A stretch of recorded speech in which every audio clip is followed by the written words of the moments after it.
tituladas. E por que o UFRN não faz esse trabalho de voluntariado?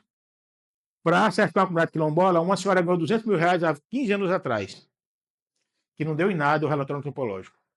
Fiz o mesmo relatório trabalhando para a transposição, sem ganhar um centavo a mais, ganhava como técnico da transposição. Tá aí o relatório. Então, ou seja, falta compromisso da universidade também. Né?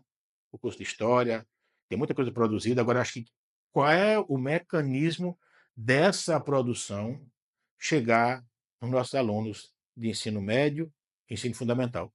Para que eles conheçam e se orgulhem, né? E tenham vontade mais sobre a nossa própria história. E a história do outro, do desconhecido, do estranho, do extravagante, do periférico, né? A história tem que ser recontada. Acho que a gente vive hoje um Brasil e um Rio Grande do Norte muito, né? Eu acho que é um momento positivo por isso. A gente está começando a redescobrir essas coisas, né? Eu acho que cada dia a gente aprende mais com essas novidades também. É assim como eu me sinto. A gente lança um livro, a gente fica assim, todo empolgado.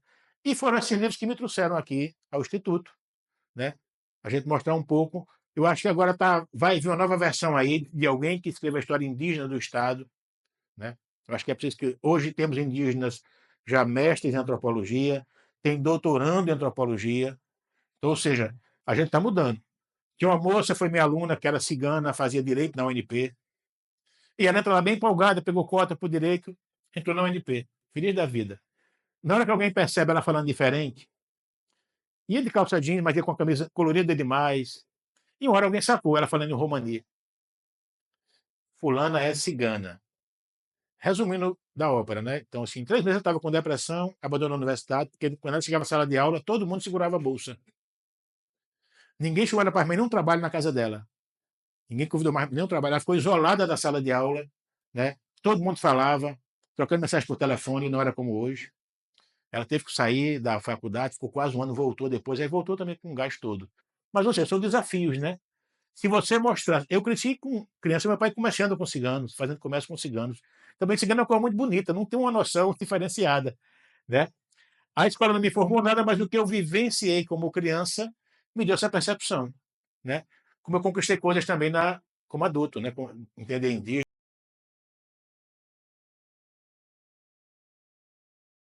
Caicó, uma cidade mais branca do RN. E lá tem 35 monografias sobre a questão negra no Seridó, que saiu desse curso. A ideia é a gente fazer 3 livros dessas monografias também.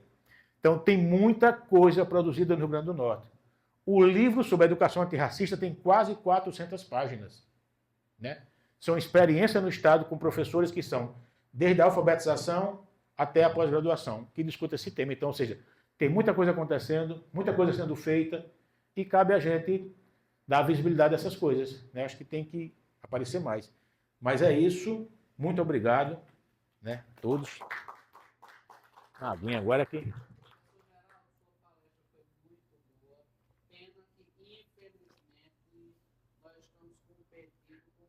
o jogo.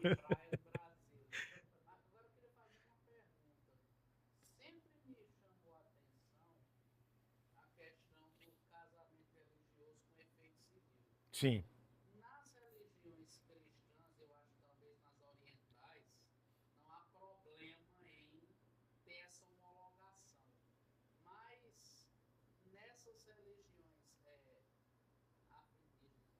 É, o off brasileiro, sim.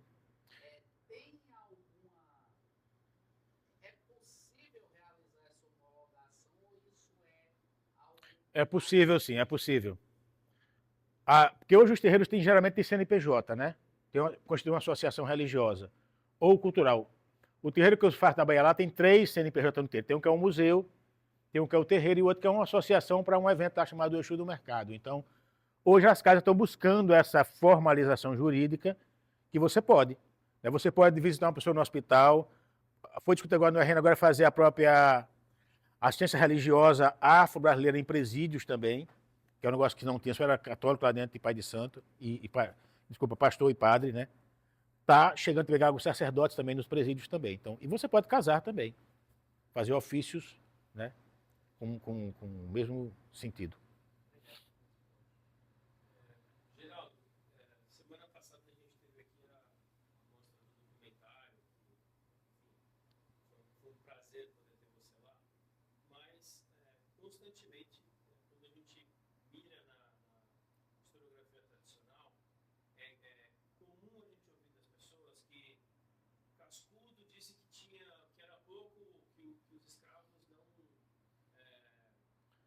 participaram da nossa formação cultural, que eles eram muito poucos. Eu fui voltar para o texto para dar uma olhada aonde ele está dando essa informação. A informação que ele dá, ela é de que foram poucos perto de outros lugares. Sim. E aqui é um número muito pequeno perto das referências que a gente tem do Brasil. Mas que isso se esticou muito em termos culturais, em função de uma miscigenação gigante. Quando você passou por isso, a impressão foi a mesma de que, na verdade, ele diz que, e assim como outros historiadores, como você coloca no Tarcísio aí, de que a presença, quando ele fala da presença, tem mais a ver com o número de escravos e não com a participação cultural e a raiz cultural que acabou ficando, ou eles realmente importam e dizem a raiz cultural é muito pequena e não participou de nada. É porque eu acho que naquele período, por exemplo, as religiões estavam incluídas como folclore, não como expressão cultural religiosa. Então você minimizava a importância e o efeito, né? Mas ao mesmo tempo, então, assim, ele coloca a informação dos Henriques, que havia um grupo de oficiais negros, que tinha os Henriques no Rio Grande do Norte, na época de Princesa Isabel ainda. Então, o Brasil monárquico, né? Então ele mostra coisas que, se você for na obra dele, tem muita informação lá dentro sobre indígena, sobre quilombolas, sobre negros fugidos. Ele fala do movimento dos negros dos anos 70, fala de Seramirim. Então, assim, é buscar os dados. Então, tem muita informação, tanto em Tarcísio Medeiros quanto em Cascudo. Em todo o livro dele tem informação. Se alguém ia pegar, hoje já tem inteligência artificial, né? Se a gente puxar assim, retire tudo que tem aí dentro, vai sair coisa que a gente não tem noção. Cada vez que eu leio, releio, eu digo, pô, mas isso aqui eu não tinha visto da outra vez. Então, falta esse olhar, né? O discurso de uma pessoa, às vezes, é uma coisa, né? Mas o que ele coloca de referência é muito grande. Às vezes até contradiz o próprio discurso, porque ele joga muita informação. O Tarcísio coloca muita informação aqui dentro, desde dados censitários, né? Aí ele vai prender o censo. Então o censo fala pouca coisa, mas havia muita coisa acontecendo. A historiografia, né? Aqui a historiografia indígena aqui é muito rica, a gente não tem nem noção, nem dimensão, né? Das revoltas que tiveram indígenas aqui dentro. Né? A gente não tem noção sobre isso. A nossa história é muito, né, descompromissada desse nosso passado que envolve indígenas e negros. Então há essa história nova, que chama de nova história, né? Buscar essa coisa do mais comum. O pessoal de Camusim de Areia está dando um show lá. Os quilombolas de lá estão reescrevendo a sua história. E exigindo que a própria prefeitura, na educação lá do colégio, eles se coloquem dessa maneira. Agora, é uma briga constante, né? É com o censo, com o IBGE, com a prefeitura, com o secretário, com o Estado. Às vezes você tem todo um corpo técnico que é neopentecostal. E você esbarra nisso, né? Numa questão pessoal, de fundo ideológico, religioso. Não, eu não quero esse tipo de coisa na minha cidade. Teve uma prefeita lá em Santa Catarina que disse, jogou todos os livros fora, disse, não, que tratar aqui de coisa de dinheiro aqui, mandou queimar tudo, disse, vai queimar isso aqui. Não quero isso aqui ensinado ao meu povo. Ele esquece que a cidade não é só de alemães, e de italianos. Mas, ou seja, você desconsidera o que é, a história do que é menor, entendeu, Alexandre? Nem sempre o que é menor quantitativo não é menor em qualidade. Então tem muita informação de qualidade, tem sim, bastante. Perder esse preconceito contra os dois, evidentemente. Contra uma historiografia que representa uma ideia de época também. Anos 30, né? 100 anos atrás. Hoje eu esbarro ainda num delegado que cria um processo por abuso de poluição sonora. Então, ou seja, o mundo não mudou muito, né? Basta um delegado abrir mão, tem um processo instalado, mas 40 não querem. Mas aparece um tolinho. Então a história não é uniforme. Né? Eu acho que a gente está redescobrindo, é um processo. Acho que o tempo vai tornar a coisa melhor. Hoje tem muitos eventos aqui em Natal ligados à religião afro, muitos aqui em Natal, casas assim. As festas são verdadeiros eventos, entendeu, Renan? Tem festa que é quase, toda festa tem um chamado AG1 depois, que é um grande banquete depois, né? E dependendo da casa tem uma disputa de status também. Eu fui para uma festa lá em Moisés, que é um senhor que trabalhou aqui na Assembleia Legislativa, ele é muito sério, ele, a mulher, a esposa, filho, neto, bisneto, todo mundo do candomblé. Sempre de paletó, aquele homem assim, íntegro. Fui para uma festa lá, que era o batismo de duas senhoras, duas meninas, o batismo dela, e o pai disse, não, eu não quero, eu quero chamar um buffet, não fazer a comida. Trouxe agora bom foi o buffet, todo mundo de branco no candomblé, o buffet, por ser uma fada, estava todo mundo de preto, né, do buffet, que seria contradição do evento, né, e o dono do buffet era evangélico, disse, não, eu ganho dinheiro, né, eu ganho dinheiro, o cara evangélico está com o buffet lá montado, comida maravilhosa, boa, Então tem momentos que são engraçados, né? Para a antropologia, o conflito, ele é parte estrutural da sociedade. A gente vive com conflito o tempo todo. Motivos econômicos, de gênero, identidade, o que for. Então, ou seja, é parte da nossa vida. Contrariando ao que diria o sociólogo, um dia você equilibrar a questão financeira, acaba o conflito. Não acaba, né? O conflito é ideológico, né? É por motivos culturais, né? É a estética, né? Aquilo que você acha que é belo, que é feio, que é certo, que é errado, que é uma coisa muito subjetiva, né? Então o conflito não vai acabar. Cuba não acabou seus conflitos com a Revolução Comunista lá dentro. Durante anos, amigo meu, filho do governador, disse: olha, meu pai era governador de Cuba, ele era proibido de religião afro, mas a gente chamava os pais de santo e ir lá para as carreteiras de madrugada fazer cerimônia lá. O cara é filho do governador. Meu pai tem uma lei proibindo, mas minha mãe ia com a gente, com o pai de santo, para fazer negócio de noite, isso em Cuba, em Havana. Né? Então, ou seja, o conflito ele existe, a gente tem que se adapta nele. Então, acho que hoje o conflito nosso é muito mais metodológico e didático. Né? Já que estamos acessando algumas políticas públicas, criar uma delegacia, isso é uma coisa fundamental. Né? Vai continuar havendo racismo? Vai. Nem todo processo vai à frente, mas você tem agora uma instância jurídica que você consegue agora discutir até a intolerância. Bom, a minha pergunta é sobre uma enorme limitação pessoal minha. Você poderia me dizer, por favor, o que é Jurema Sagrada? A Jurema Sagrada seria uma interpretação nossa, potiguar, para a Umbanda. Dos religiões, tem o Candomblé, que é uma religião, é uma matriz africana, mas ela é formatada enquanto liturgia no Brasil. Vamos cultuar os orixás, de Exu a Oxalá, uma sequência litúrgica, né? Todo candomblé tem uma liturgia. Eu vou cultuar de Exu a Oxalá. Exu é o mais humano, Oxalá é o mais distante, o mais sagrado. Então eu vou cultuar esses orixás. A Jurema ou a Umbanda, ela sai desse contexto africano e pega um contexto maior. Jurema sagrada, porque tem a ave da Jurema. Você faz o vinho da Jurema e o vinho é indutor do transe. Ele é como é um alcaloide, né? Então, o vinho da Jurema ajuda a induzir o transe. E era feito muito isso em algumas aldeias. Hoje tem um terreiro aqui no Rio Grande do Norte que faz ainda o vinho da Jurema, lá em Areis, né? E a Jurema fala de 7 cidades místicas, né? Então a Jurema ela vai pegar o culto, um pouco dos orixás, né? Vai pegar um pouco, aí vai marinheiros, malandros, porque a Jurema, indígenas, os caboclos da mata, os indígenas, os caboclos vaqueiros, boiadeiros, mestiços. Então, é uma coisa mais abrasileirada, como a Umbanda, mas é específica do Nordeste. A Jurema, se você pegar a etnobiologia, a Jurema está todo o litoral aqui do Oceano Atlântico. O litoral do Pacífico lá é o pessoal do Ayahuasca, que é o Mariri Chacrona, que é a mesma substância, o mesmo princípio ativo. Na Jurema, está no Daime. Mesmo princípio ativo. Né? Agora, a Jurema é uma coisa que cresceu muito, se organizou com essa classe média branca entrando também no Candomblé e na Jurema. Então, o dinheiro ajuda para a religião também. A visibilidade, nós temos capitães da polícia, como tem um capitão judeu, né? Temos capitão também que é do Candomblé, né? Que é o GAN. Então, hoje, tem um cara militar. Então, a Jurema é isso, né? Essa versão mais regional do que seria a Umbanda. Do Nordeste. Mas já está espalhada, né? O pessoal do Sul quer conhecer, São Paulo quer conhecer Jurema, Rio de Janeiro quer conhecer. Aí o Pai de Santo daqui vai fazer formação de pessoas de Jurema em São Paulo e Rio de Janeiro. Sim, a Jurema é indígena. Essencialmente indígena, né? É um culto indígena. Quem faz a Jurema, aqui eram os indígenas. Só que foi apropriado pelas periferias da cidade, né? O cara na periferia ele era índio, ele era negro, ele era tudo. Aqui o Centro Redentor Aditão, primeiro aqui em Natal, anos 40. Lá vivia de fazer cura.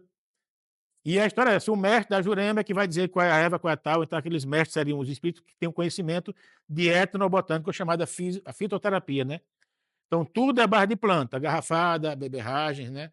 O candomblé trabalha com noção de folha também. Tudo, a frase do candomblé é: não há folha, não há orixá, né? Coceuê, orixá. Se não tiver folha, não tem um sagrado. Então, essa relação com a natureza que é muito forte nas religiões.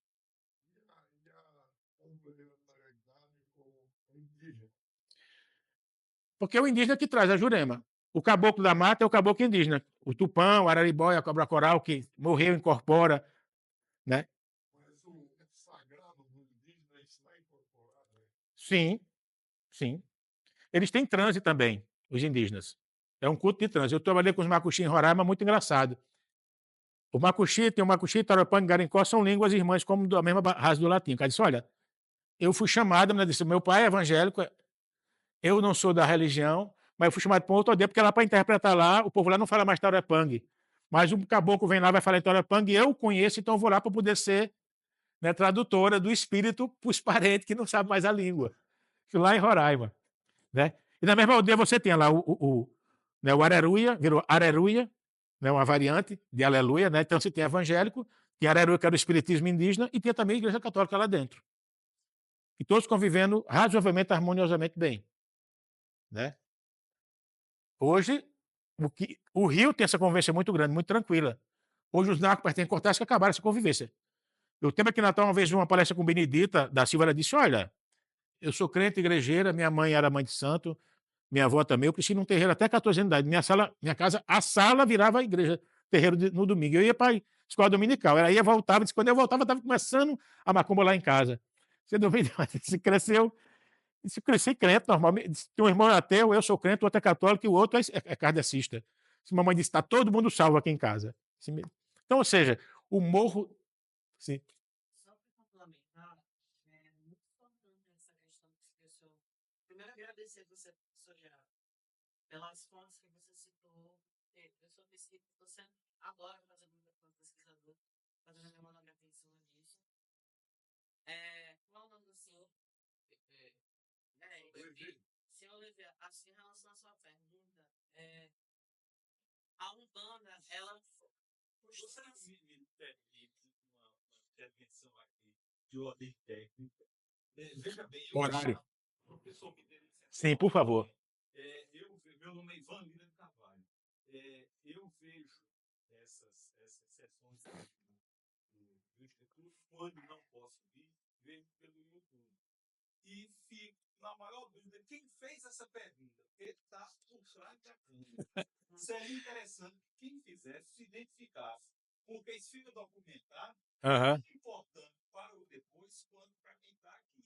Então, eu sei que o seu nome é Geraldo Júnior e estou lhe vendo aqui. Agora, se eu for ver esse vídeo em casa, eu não sei quem fez a pergunta. Sim. Então, seria interessante, como metodologia, que cada um fizesse a pergunta. Pode parecer antipático. Não, se apresentando. É interessante pelo documental. Meu nome é Paulo Ricardo, eu sou estudante de biblioteconomia da UFRN e sou praticante de Jurema e de Candomblé. Pertenço ao terreiro Ilhachebodundê. A mãe Lúcia, né? Exatamente. Sim.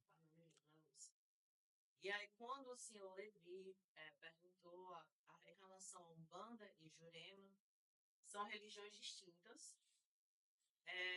A Jurema, ela entra na Umbanda como se fosse uma linha de trabalho, mas a Jurema, por si só, ela existe. E ela já estava aqui no estado muito antes da Umbanda chegar. Inclusive, na obra que o professor Geraldo citou, Meleagro, Cascudo já começa a falar de registros do século XVIII. Ele fala de Nanã, que é uma coisa do candomblé, que achava que não tinha. Então, ele mesmo revela uma coisa sem querer. Aqui só tem orixá. Ele fala que em 1990 havia um culto a Nanã aqui no Rio Potengi. Nanã é orixá da lama. Então, ou seja, ele acaba revelando uma influência muito mais do que nos anos 70. Então, está aqui há mais de 100 anos. Então, já havia uma informação, né, sobre orixá, mesmo que não os cultuasse. Só que aí entrar nessa complementação, professor Geraldo. A Jurema, ela existe por si só. Ela passa a ser integrada à Umbanda quando começam a surgir os primeiros terreiros autorizados da cidade. E aí entra-se nessa questão de... Não é uma confusão, mas de incorporação da Jurema dentro da Umbanda. Só que a Jurema, ela por si só existe. Ela é uma religião que ela cultua uma série de espíritos chamados de mestres. Depois vem os caboclos e os pretos velhos.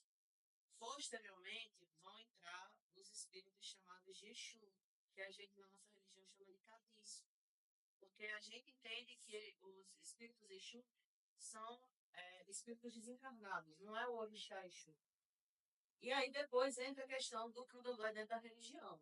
Então, assim, é um movimento que vai se mesclando, mas não pode ser visto como Não são coisas isoladas. Tudo acaba de alguma forma se interconectando. Exatamente. Mas é exatamente essa interconexão que causa confusão as pessoas externas Uhum. não conseguem compreender. E ficam vendo como se fosse uma religião só. Só. São pouco distintos. Por isso são 2 livros que a gente fez questão de lançar. O segundo eu digo: "Olha, eu vou ficar muito feliz em organizar", porque eu acho que e são textos e relatos, né, eu digo: "Então, é vocês falando", que eu podia fazer uma pesquisa e escrever um texto, eu digo: "Eu não acho isso válido". Hoje eu comungo que, assim, quem vive que fale sobre, né, acho que o termo lugar de fala Não, essa já Historiador, eu gosto de cultura e arte. O que acontece?